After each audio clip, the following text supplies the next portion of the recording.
ఇదైతే ఏం డౌట్ లేదు కదా. భగవంతుడిచ్చిన జ్ఞానము ఇందులో ఉంది. జ్ఞానం అంటే ఏంటిది? మనం ఎలా బతకాలి ఇందాక తెలుసుకున్నాం కదా. ఒక వస్తువు కొంటే దాని మీద ఎక్స్పైర్ డేట్, అంటే ఇది ఎప్పుడు డేట్ అయిపోతుంది, అది ఎలా వాడాలో దాని ఎట్లా ఉందో ఈ మనిషి కూడా భూమి మీదకి వచ్చి ఏ విధంగా తినాలి, ఏం తినాలి, ఏం మాట్లాడాలి, ఎలా జీవించాలి అని ప్రతిదీ కూడా ఈ గ్రంథంలో ఈ భగవంతుడు ఏం చేసిందంటే, కలియుగంలో కష్టాలు ఎక్కువ ఉంటాయి మనుషులకి. కాబట్టి ఎందుకంటే ఈ యుగాన్ని పరిపాలించేది మన కలి పురుషుడు, రాక్షసుడు. కాబట్టి మనకి కష్టాలు ఎక్కువ, రోగాలు ఎక్కువ, బాధలు ఎక్కువ. ఎందుకంటే మన దగ్గర దేవుని గుణాలు లేవు. ఎందుకంటే ఒక శ్రీరాముడు, ఒక శ్రీకృష్ణుడు పరిపాలించే యుగం కాదు ఇది. శ్రీరాముడు వచ్చిండు పోయిండు, ఆ యుగం వేరు. శ్రీకృష్ణుడు వచ్చిండు పోయిండు, ఆ యుగం వేరు. కానీ ఇక్కడ ఎవరున్నారంటే కలి. కలి అంటే ఎవరమ్మా? రాక్షసుడు. ఆ రాక్షసుడు ఈ యుగాన్ని పరిపాలిస్తున్నాడు. అంటే ఈ యుగాన్ని అంతా చూసుకునేది ఎవరు? కలి పురుషుడు అంటే రాక్షసుడు. మరి రాక్షసుడు పరిపాలించినప్పుడు మనకి గుణాలు ఎలా వస్తాయంటే రాక్షస గుణాలే వస్తాయి. మీకు ఇంకా అర్థం కావాలంటే అమ్మ, ఇప్పుడు ఇది ఇల్లు. ఈ ఇంట్లో తల్లి ఉంది, పిల్లలు ఉన్నారు, తండ్రి ఉన్నాడు, 4 పిల్లలు ఉన్నారు అమ్మకి. ఇప్పుడు తల్లి ఏ బూత్ మాటలు మాట్లాడితే పిల్లలు అది మాట్లాడతారో లేదా? చిన్నపిల్లలు తెలియదు. అంటే తల్లి ఏం చేస్తుందో వాళ్ళు గమనిస్తారు. తల్లిని బట్టి ఇల్లు పిల్లలు ఉంటారా లేదా? తల్లిని బట్టి ఇల్లు అంటారు, తల్లిని బట్టి పిల్లలు అంటారు. అలాగే యుగము ఎవరైతే పరిపాలిస్తారో వాళ్ళ లక్షణాలు, వాళ్ళ గుణాలే మన లోపల ఉంటాయి. అందుకే మన లోపల మరి ఏంటా రాక్షస గుణాలంటే ద్వేషము, కోపము, ఈర్షలు, పగలు, ప్రతీకారాలు, రాగద్వేషాలు, ఇవన్నీ ఉన్నాయా లేదమ్మా? మనందరి లోపల ఉన్నాయి. నీ లోపల, నాలో అందరి లోపల ఉన్నాయి. అందరి లోపల ఉన్నాయి కాబట్టి వాటిని తొలగించుకోమంటున్నాడు. అందుకే ఇది వచ్చింది. అవి ఎక్కువ ఉంటాయి మన లోపల. అందుకే దానివల్ల ఏమవుతుందంటే మనం ఒకరంటే ఒకరు ఇష్టపడం, గొడవలు పెట్టుకుంటాం. పక్కింటోళ్ళు ఎదిరింటోళ్ళు అంటే ఇష్టపడం, గొడవలు పెట్టుకుంటాం. ఎందుకంటే మన లోపల ద్వేషం అనే రాక్షస గుణం ఉంది. మన లోపల కోపము, అసూయ, ఈర్షలని రాక్షస గుణాలు ఉండడం వల్ల మనకి ఇవన్నీ జరుగుతుంది. చేయకూడని పనులన్నీ చేస్తున్నాం. అప్పుడు భగవద్గీతలో ఏం చెప్తుందంటే ఇక్కడ ఇవన్నిటినీ తొలగించుకోవడానికి ఒకే ఒక మార్గమే యోగము అన్నాడు. దాని పేరే యోగం. అంటే ఏంటంటే ధ్యానం. అంటే మనం ధ్యానం చేస్తే, మనం శ్వాస మీద ధ్యాస పెట్టి ధ్యానం చేస్తే అమ్మ ఏమవుతుందంటే మనం ఏం చేస్తామంటే మన ఆత్మతో కలిసిపోతాం. శరీరము, మనస్సు, బుద్ధి అన్నీ వెళ్ళిపోతాయి. మనం ధ్యానంలో కూర్చున్నప్పుడు చక్కగా మనం ఆత్మకు కనెక్ట్ అవుతాం. ఆత్మ పరమాత్మ కలిసి ఉండడం అంటే దాని పేరే యోగం. అందుకనే మనం ఆత్మస్థితిలో, అంటే మనం ఏదో శరీర స్థితిలో కాకుండా, మనసు స్థితిలో కాకుండా, మనం ఎప్పుడైతే ఆత్మస్థితిలోకి వస్తామో ధ్యానం ద్వారా, ధ్యానం చేయడం అంటే ఏంది? శ్వాస మీద ధ్యాస పెట్టి మెల్లిగా మన లోపలికి వెళ్ళడం. ఎందుకంటే మన జీవుడు లోపల ఉన్నాడు. ఇప్పుడు జీవం ఉంది మన లోపల, లేకపోతే మనం లేము. జీవుడు అనేది ఉంది కాబట్టి, ఆ జీవుడే దేవుడు కాబట్టి మన లోపల ఆత్మ ఉంది. ఆత్మే పరమాత్మ కాబట్టి నువ్వు లోపలికి వెళ్తున్నావు అంతే. బయట ఉన్నాడని మనం అనుకుంటున్నాం. మరి గీతలోనేమో నేను అందరి లోపల ఉన్నాను అంటున్నాను. ఇందులో ఏం చెప్తున్నాడంటే మీరందరూ దేవుణ్ణి బయట వెతుకుతున్నారు. బయట జడంలో ఉన్నాడు, మరి లోపల ప్రాణంతో ఉన్నాడు. ఏం చెప్తున్నాడంటే ప్రతి జీవిలో, ఇందులో చెప్తుండే ఒక శ్లోకంలో, ప్రతి జీవిలో వారి అంతరంగంలో, వారి హృదయంలో, వారిలో ఉన్న ప్రాణమే నేను అంటున్నాడు. ఎవరంటున్నారు? కృష్ణుడు, శ్రీ నారాయణ అంటే విష్ణుమూర్తి సాక్షాత్తు భూమి మీదకి వచ్చిన కృష్ణుడు స్వయంగా ఈ జ్ఞానాన్ని రాసి మీరు బయట వెతకడం మానేయండి. నేను మీ అంతరంగంలో, మీకు అందరికీ హృదయం ఉంది కదమ్మా, ఇక్కడ ఉంటుంది మనకి హృదయం. ఈ హృదయంలో మీ లోపల ఉన్న ప్రాణమే నేను అంటున్నాడు. అంటే మనం అక్కడికి వెళ్ళాలి. ఇప్పుడు మనం రోజు చేసేది అదే. అందుకనే ఈ భగవద్గీతలో ఉన్న జ్ఞానం పేరు ఏంటంటే నువ్వేం తినాలి, నీ కడుపుకి ఏం తినాలి. ఇప్పుడు మనం ఇన్ని రోజులు మాంసం తిన్నాం అంటే మనం చనిపోయిన దాన్ని తిన్నామమ్మ. మనకేమో జీవం ఉంది, ఈడనేమో పానం ఉంది. మనం తిన్నదేమో చచ్చిపోయిన శవం. ఆ చచ్చిపోయిన శవం ఏంటిదంటే విషము. మరి ఎట్లా విషమైంది? ఏదైనా చనిపోతే మనం బయట వాడేస్తామా, ఇంట్లో ఉంచుకుంటామా? ఎవరైనా మన ఇంట్లో పెద్దోళ్ళు చనిపోయింది అనుకోండి, ఏం చేస్తామమ్మా? ఏం చేస్తాం? బయట అంత్యక్రియలు చేస్తాం, కానీ ఇంట్లో ఉంచుకుంటామా? ఒకవేళ ఉంచుకుంటే ఏమవుతుంది? ఆ శరీరం ఏమైపోతుంది? పురుగులు పడి, దోమలు, ఈగలు, పురుగులు పడి అవన్నీ వచ్చి ఈ యొక్క మాంసాన్ని తింటాయి. అంటే అందులో ప్రాణం లేదు కాబట్టి, మనకు తెలిసి ఈ విషయం కాబట్టి మనం చనిపోగానే బయట వేస్తాం, ఇంట్లో కూడా ఉంచుకోము. బయట వేసి కొంచెం సేపు కాగానే అంత్యక్రియలు బయటకు తీసుకెళ్ళి దగ్ధం చేసేస్తాం, కాలబెట్టేస్తాం. అది ఉండడం వల్ల ఈ సృష్టికి ప్రమాదం. కాబట్టి చూడండి, మనం చనిపోతేనేమో బయటకు తీసుకెళ్ళి అగ్గిపెట్టో బొందబెట్టో ఏదో ఒకటి చేస్తున్నాం. ఎందుకంటే అది ఉండడం వల్ల ఇది విషంగా మారి గాలిలో కలిసిపోయి మనకి రోగాలు వస్తే మనం చనిపోతామని చెప్పి ఒక మనిషి చనిపోగానే తొందరగా దగ్ధం చేస్తాం. 1 రోజు 2 రోజులు కూడా ఉంచుకోము. 5 రోజులు ఉంచుకోండి, ఏం భయం. మీ వాళ్ళు మంచోళ్ళు, మీకు ఇష్టం కదా, మీరు బాగా ఆస్తి సంపాదించిన మీరు 5 రోజులు ఉంచుకుంటారా? నువ్వు కోట్లు సంపాదించినా నిన్ను 5 రోజులు ఉంచుకోరు. 1 గంట 2 గంటలు అందరి దగ్గర వాళ్ళే ఉన్నారనుకో, తొందరగా తీసుకెళ్తారు. ఎవరో దూరం వాళ్ళు ఉన్నారంటే, మరి ఒక మనిషి అనిపోతే కొంచెం సేపు కూడా మనం ఉంచుకొని, మనము ఒక కోడి అనిపోతే కూడా అంతే కదమ్మా, అది కూడా శవమే.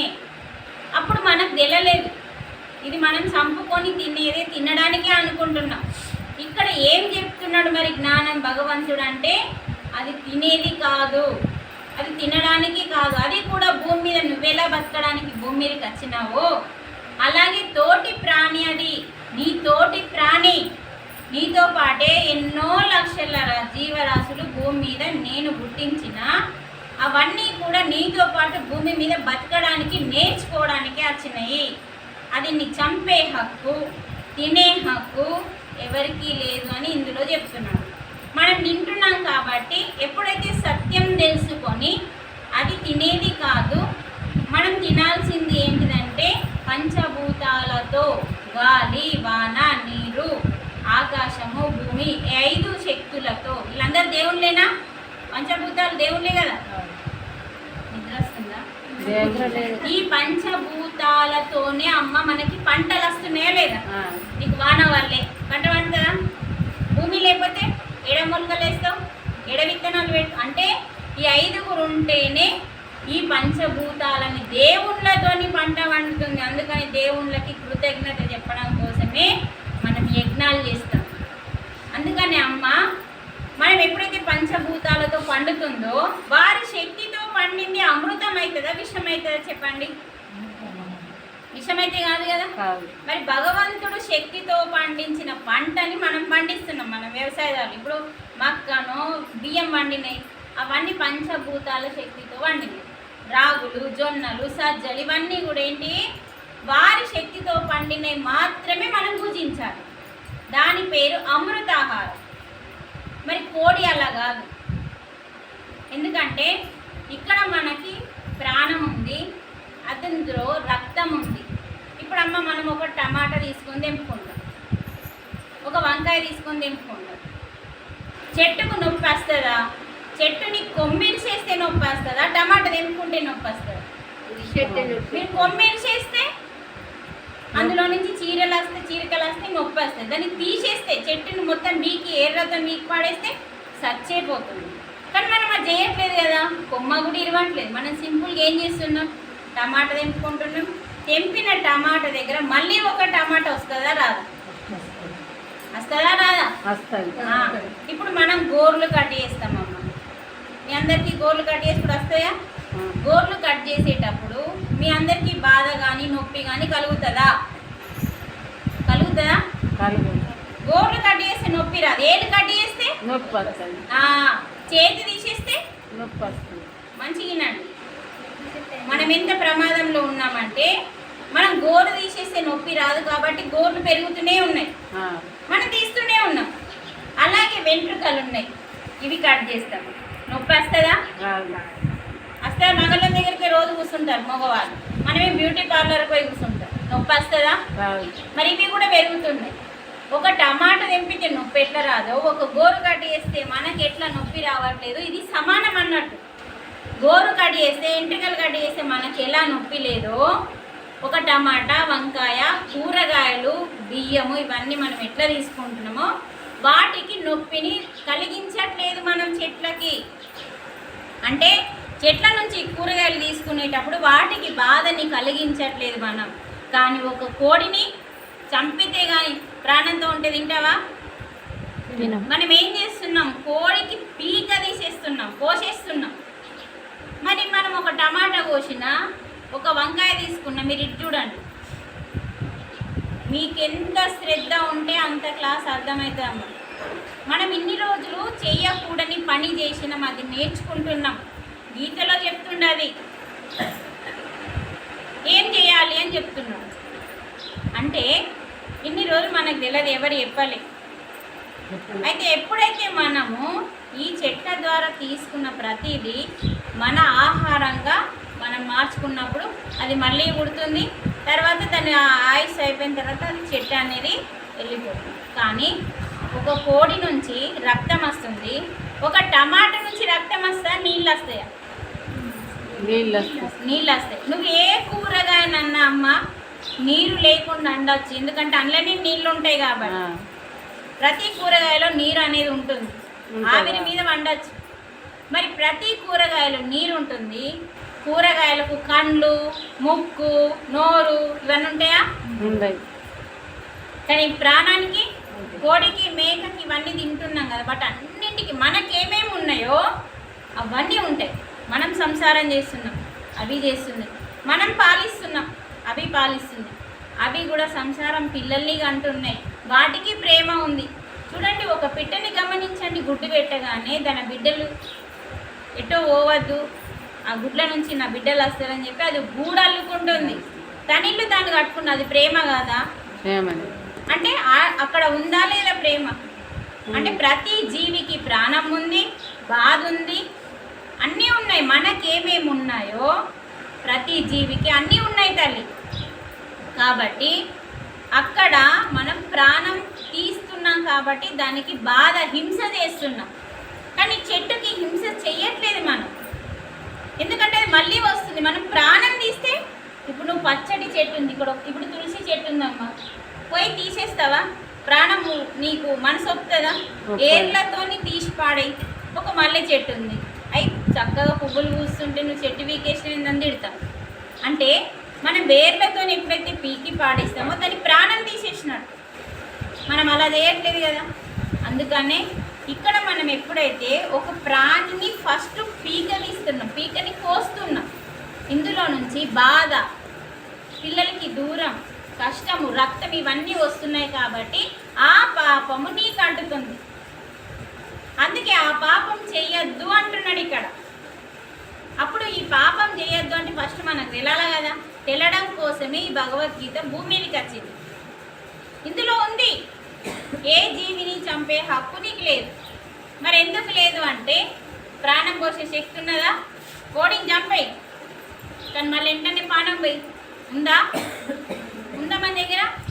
లేదు. నీకు అంతగా తినాలని అనిపిస్తే చచ్చిపోయి, దానికి అది చచ్చిపోతే తినమన్నాడు గురుగారు, కానీ చంపి తినమండి. దానికి అది రోగం వచ్చో, యాక్సిడెంట్ అయ్యో, ఏదో చనిపోయింది అనుకో,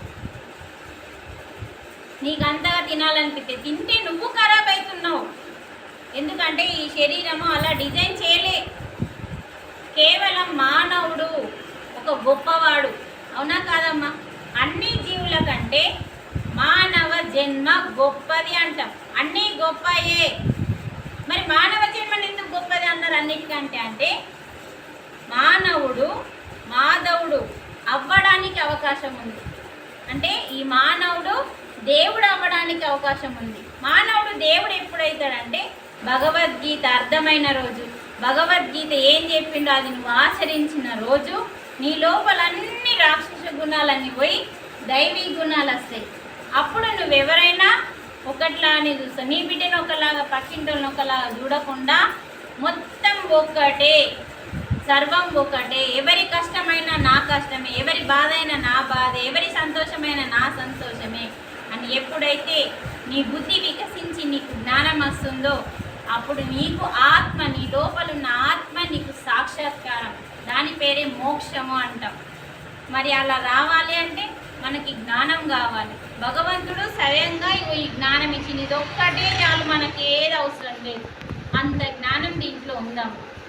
మరి ఇటువంటి జ్ఞానాన్ని మన క్లాసుల రూపంలో పెట్టించుకొని చదువుకొని, కొందరు చదువు వచ్చిన వాళ్ళు రోజు ఒక శ్లోకం దీన్ని ఇక్కడ చదివి ఈ శ్లోకం ఏం చెప్తుంది, ఇప్పుడు నేను కొన్ని శ్లోకాల గురించి చెప్తాను, ఆ శ్లోకం మనల్ని ఏం చేయమంటుంది అది రోజు మనం పాటించాలమ్మా. ఇప్పుడు ఒక శ్లోకం ఉంది, ఇందులో 700 శ్లోకాలు ఉంటాయి, అందులో ఒక్క శ్లోకం మనం ఈరోజు చదువుకున్నాం అనుకో, ఓ ఈ శ్లోకం ఇలా చెప్పింది, ఇది నేను విన్న రోజు నాకు ఆ పాపం అంటదట, నాకు ఈ కష్టం రాదట, నాకు ఈ రోగం రాదట అని చెప్పి ఈ శ్లోకం చెప్తుంది. మరి అప్పుడు మనం వినన్నా వద్దా? వినాలి.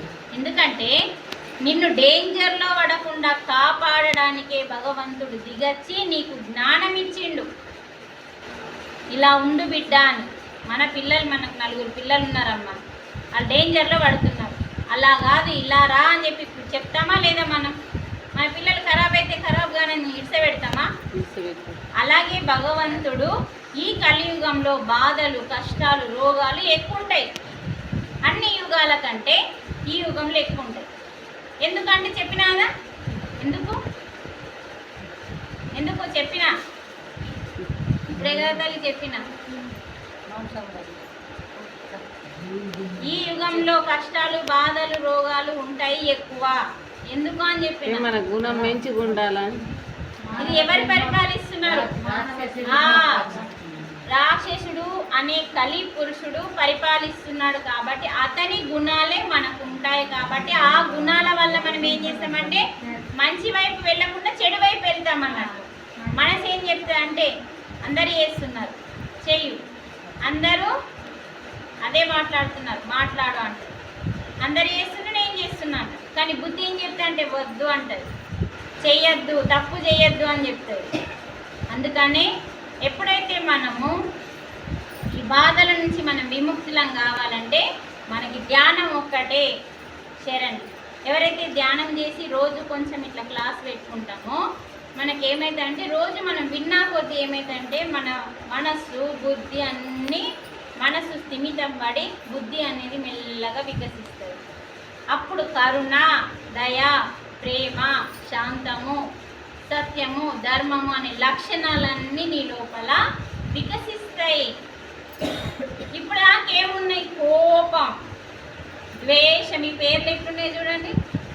ప్రేమ, కోపం చూడండి ఎలా ఉంది, ఏది బాగుంది తెలుసు మనకి. ఈ పిలుపుతోనే కనిపిస్తుంది మనకి ప్రేమ, ద్వేషం. ఇక్కడ నుంచి ఇక్కడికి రావాలి అంటే నీవు చేయాల్సింది ధ్యానం. అందుకనే మనకి భగవంతుడు ఏ జ్ఞానం ఇచ్చిందంటే నువ్వేం తినాలి. ఇప్పుడు ఆ మాంసం అనేది ఉంది, అది మనం తింటే ఫస్ట్ మన లోపల ఈ కడుపులో ఉన్న ప్రేగులన్నీ ఇబ్బంది పడతాయి. ఎందుకంటే అది అరగడానికి 3 రోజులు పడుతుంది తల్లి. మనం ఎంత పాపం అండగట్టుకుంటున్నాం ఆలోచించండి.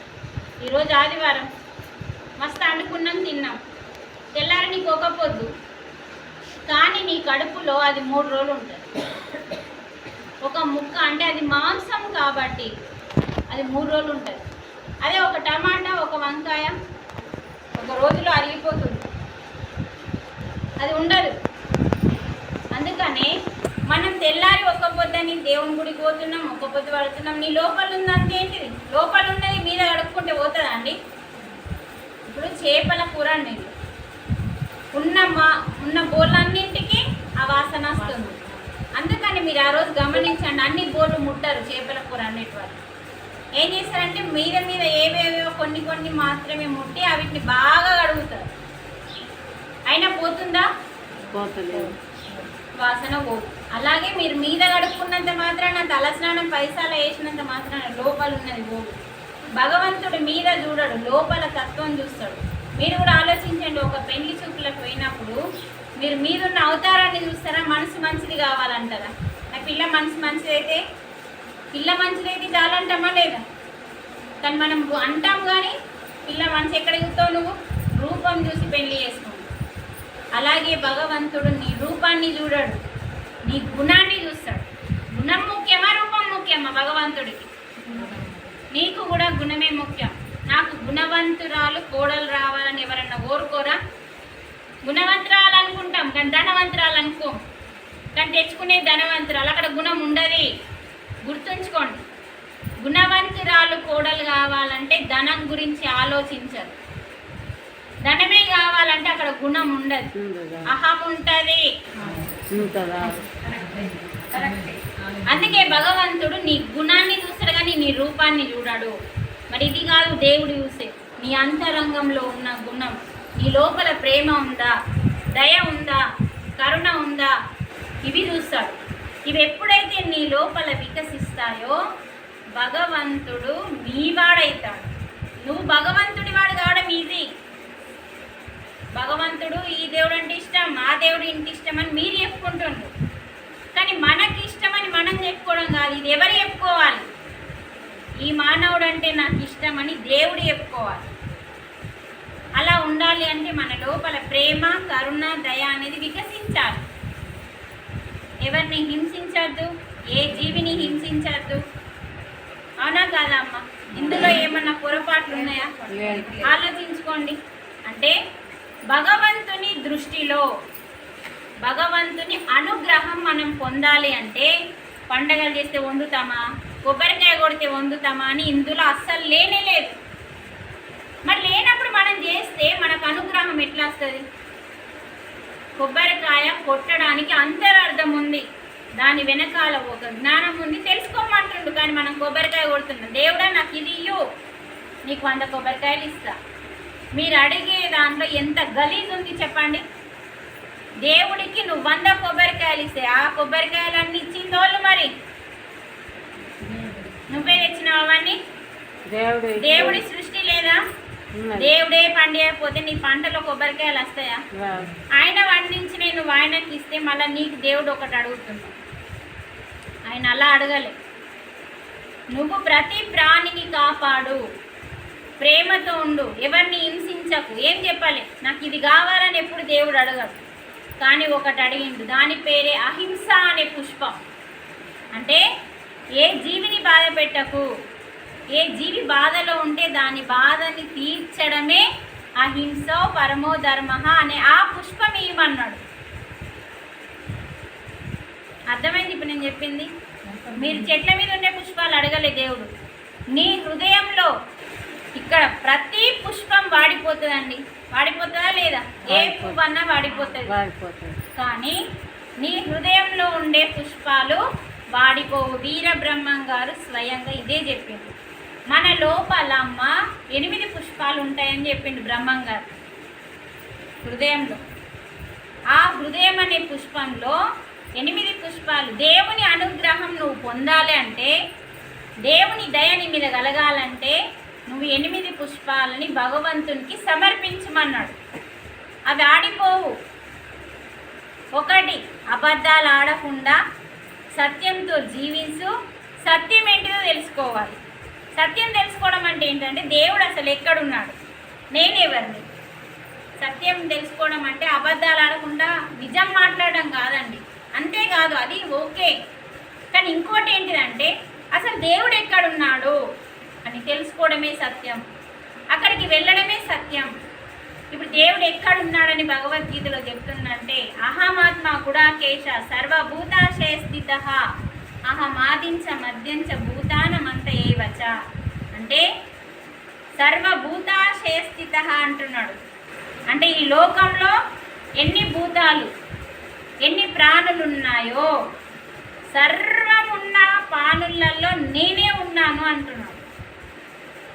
ఆ శ్లోకం ఏం చెప్తుందంటే, నేను ఆత్మని, కృష్ణుడు చెప్తుండు.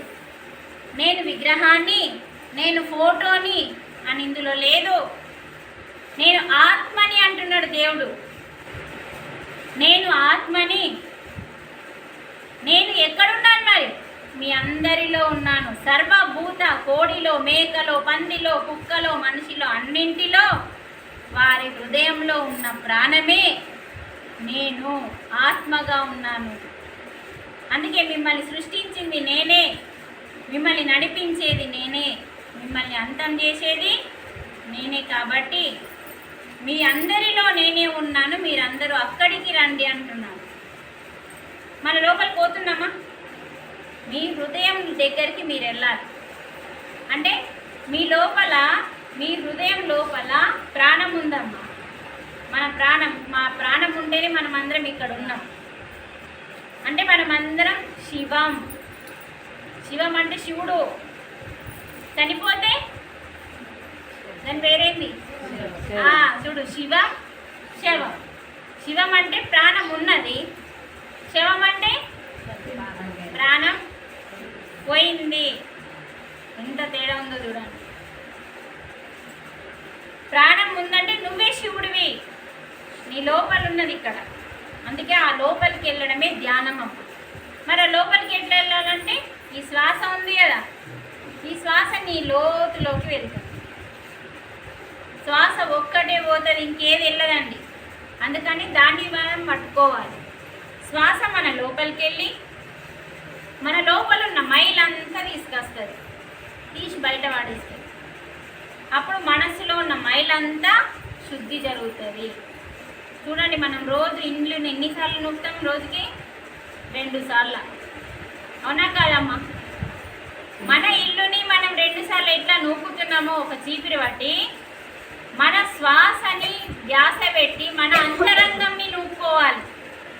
అంతరంగంలో ఉన్న మైలని కడిగేసేదే శ్వాస. అందుకనే రోజు 2 సార్లు ఇల్లు కంపల్సరీ. అలాగే రోజు 2 సార్లు ధ్యానం ఖచ్చితంగా మనం చేసుకుంటేనే మన అంతరంగంలో ఉన్న ఆ మైలంతా, కోపం అనే మైల, ద్వేషం అనే మైల, ఇలా మనం ఇంతమంది కాకుండా మన ఊరంతా కూడా చేసుకోవాలన్న సంకల్పంతో మనం రోజు చేసుకున్నాం అనుకోండి, అప్పుడు మీరు దేవుడు చేయాల్సిన పని మీరు చేస్తున్నారు కాబట్టి మీరు చేసిన పాప కర్మలన్నీ దగ్ధమవుతాయి. వింటున్నారా? మనం ఎప్పుడైతే అమ్మ జ్ఞానం పెంచుకుంటామో, ఈ భగవద్గీతలో ఉన్న జ్ఞానాన్ని మనం రోజు కొంచెం పెంచుకుంటామో, అయితే మన ఆత్మకి అంటుకొని ఉన్న పాపాలు ఏవైతే ఉన్నాయో అవి మెల్లిమెల్లిగా ఈ జ్ఞానంలో పడి బూడిదై కాలిపోతాయి. చూడండి, భగవంతుడు మనకి ఏ కష్టం పెట్టట్లేదండి. మీరు అనుకుంటుండ్రు ఈ పాడు దేవుడు నాకే కష్టం పెట్టిలని మీరు అనుకుంటారు. మీరు చేసిన పాపము పోగొట్టుకున్నందుకు జ్ఞానం ఇచ్చిండమ్మా. ఇగో ఈ జ్ఞానం సంపాదించుకో, ఈ పాపం పోతుంది. అంటే నీకు కావాల్సింది ఏంటిదంటే విచక్షణ జ్ఞానం. ఏది చేయాలి? ఒక చండాలమైన మాట ఉంది, లొల్లి పెట్టుకుంటున్నారు మీరు ఇద్దరు ఆడవాళ్ళు, యారాల్లో ఆడబిడ్డలు ఎవరు, అక్కడ ఆ గొడవ అవసరమా అని కొంచెం ఆలోచించాలి. అర్థమవుతుందా? ఈ గొడవ అవసరం లేదు అని అనుకున్నప్పుడు నీ దగ్గర విచక్షణ ఉన్నట్టు, అంటే నీ దగ్గర మంచి ఉన్నట్టు. నువ్వు ఎప్పుడైతే అదెంత నన్ననేదా అని నువ్వు గొడవ పెట్టుకుంటావో నీ దగ్గర బుద్ధి లేదు, విచక్షణ లేదు. ఎవరు ఏదైతే అంటారో ఆ పాపం ఖచ్చితంగా మొయ్యాల్సిందే. అందుకనే వాళ్ళ పాపాన వాళ్ళని వదిలిపెట్టాలి. కానీ అక్కడ నువ్వు యాక్షన్ కావద్దు తల్లి. అయితే నీకే నష్టం. అక్కడ మనం నిమిత్తంగా ఉంటే అక్కడ నువ్వు భగవంతుడు నీ వైపు చూస్తాడు. అక్కడ ఎన్నన్నా కూడా ఇక్కడ మనం మూసుకున్నాం కాబట్టి నీ వైపు చూస్తాడు. ఇక్కడ అలా పని చేయాలి, వాళ్ళు చేస్తాడు. అలా పని భగవంతుడు చూసుకుంటాడు. ఎవరు ఏ కర్మ చేసినా అది అనుభవిస్తారా లేదమ్మా? నువ్వు పాపం చేసినా అనుభవిస్తావు, పుణ్యం చేస్తే సుఖం అనుభవిస్తావు, పాపం చేస్తే రోగం అనుభవిస్తావు. అందుకని మనకు నోరు ఉంది కదా అని చెప్పి కొంచెం తక్కువ మాట్లాడి ఏది మాట్లాడాలా, రైటా రాంగా, ఈ మాట మాట్లాడితే మీకు మనసు నొచ్చుకుంటుంది కావచ్చు అని మనం ఆలోచించాలి. నువ్వు ఆలోచించినా అనుకో నా మనసున్నయ్యేది, నేను ఆలోచించిన అనుకో నీ మనసున్నది. మనం అందరం కలిసి ఆలోచించడం అనుకో ఎవరి మనసు అన్న వస్తుందా? అలా మాట్లాడని రోజు నీ విచక్షణ ఓపెన్ అయినట్టు, నీ బుద్ధి వికసించినట్టు. మరి ఇవన్నీ రావాలి అంటే ఉత్తానే వస్తాయా? ధ్యానం చేస్తేనే వస్తాయి. మనం శాకాహారిగా తింటేనే అది మానేయాలి. ఎందుకంటే అది పెద్ద మహాపాపం. అన్నింటికంటే పెద్ద పాపం ఏంటంటే మూగ జీవులని హింస చేసి చంపుతున్నాం. శాకాహారులు ఇల్లంతా పండగల పేర్లతో మనం చెప్పాలి కదా, బయటకు వెళ్ళి పండగల పేర్లతో, పబ్బాల పేర్లతో పోషమ్మని, ఎల్లమ్మని, మైషమ్మని అందరు శాకాహారులే. ఒక పండగ రాగానే చేస్తున్నాం కదా, అది కూడా మానాలి. మేము అనుకున్నాం కదా, మాకు లేదా పోషవ అంటే ప్రతి గ్రామాలలో పోషవ ఉంటుంది. ఎందుకంటే ఆమె గ్రామ దేవత, ఆది పరాశక్తి, సాక్షాత్తు పార్వతీదేవే పోషవ. ఆమె వేరు, ఈమె వేరు కాదు తల్లి. ఈ గ్రామంలో ఏ రోగాలు రాకుండా, చీడలు పీడలు రాకుండా పూర్వం పెద్దవాళ్ళు పోషవ తల్లిని మన గ్రామంలో నిలబెట్టింది. ఎందుకంటే ఆమె యుద్ధం చేస్తుంది. ఆమె ఒక దుర్గామాత లాంటిది, ఒక ఆదిపరాశక్తి లాగా. కాబట్టి అందరి గ్రామాలలో పోషవ ఖచ్చితంగా ఉంటుంది. ఎందుకంటే ఆ గ్రామాన్ని రక్షించడానికి దేవతగా ఆ గ్రామంలో నిలబెట్టిల్లు పురాణంలో. అంతే తప్ప కానీ ఆమె రాక్షసులను చంపితే ఈమె కూర తింటుంది, ఈమె రాక్షసుల్ని చంపింది, రాక్షసుల రక్తం తాగిందని మీరు కోడి రక్తము మేక రక్తం ఇస్తుంది. మనమంత మూర్ఖులోళ్ళు ఉన్నారు ఇక. ఆమె సృష్టిని కాపాడడానికి రాక్షసులను చంపితే సృష్టిని నాశనం చేయడానికి మూగ జీవులను చంపుతున్నాం మనం. రాక్షసునికి నోరు ఉందా లేదా? రాక్షసునికి చెడు గుణాలు ఉంటాయి. సృష్టిని నాశనం చేస్తున్నాడు కాబట్టి అమ్మ కాపాడింది. అన్ని చంపి సృష్టిని రక్షించి